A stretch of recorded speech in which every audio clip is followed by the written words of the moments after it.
What's up, my beautiful people? D-Lo here from Rincon de Armas, and welcome back to the channel. Today's video is for FTE217 week 6. All right, today's date is March 15th, 2025, and basically today's assignment, I'll be going over some steps of what I would like to do over on this rifle build that I was provided by from SDI. So let's get started. First things first, I want to ensure there's no live ammunition in my workspace or my rifle. Double check. All right, we're clear. Rifle is clear. So first things first, after that, I want to take this firearm apart.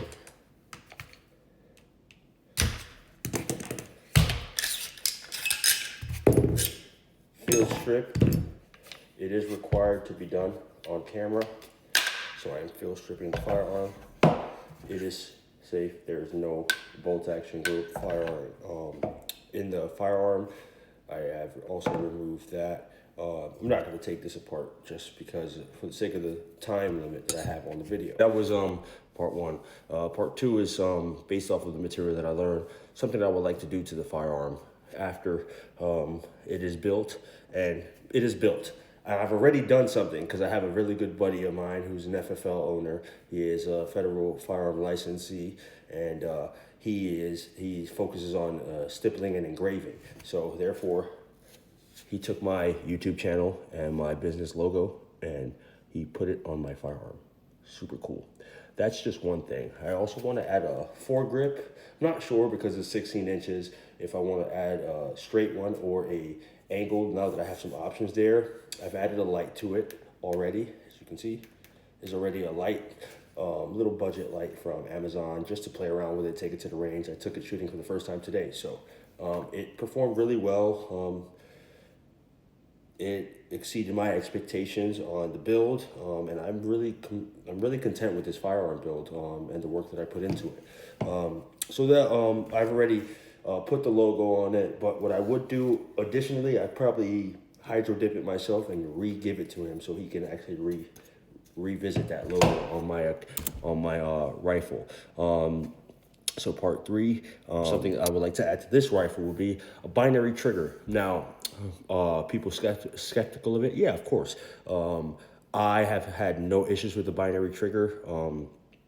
And basically what I would like to do is add one to this just because this will be a firearm I won't rely on for self-defense or anything like that.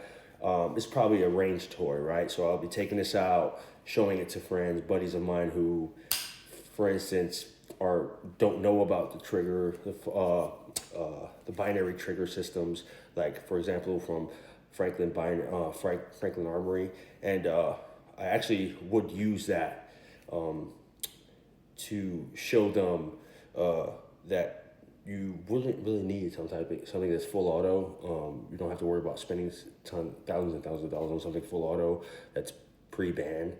Or you don't have to go through the courses of having to get a SOT type 3 or FFL 07 type in order to manufacture something for your business. So, binary trigger is pretty fun. It's a planky thing. You can I've put my CMMG Bravo kit that shoots 22s out of this, and then my 10.5 inch AR from Radical, and that thing just goes. It's pretty fun. I actually have some content on that on my channel. If part four will be about me putting a dimple on the barrel, yes, I will put a dimple in the barrel because you need a dimple in the barrel for your gas block, right?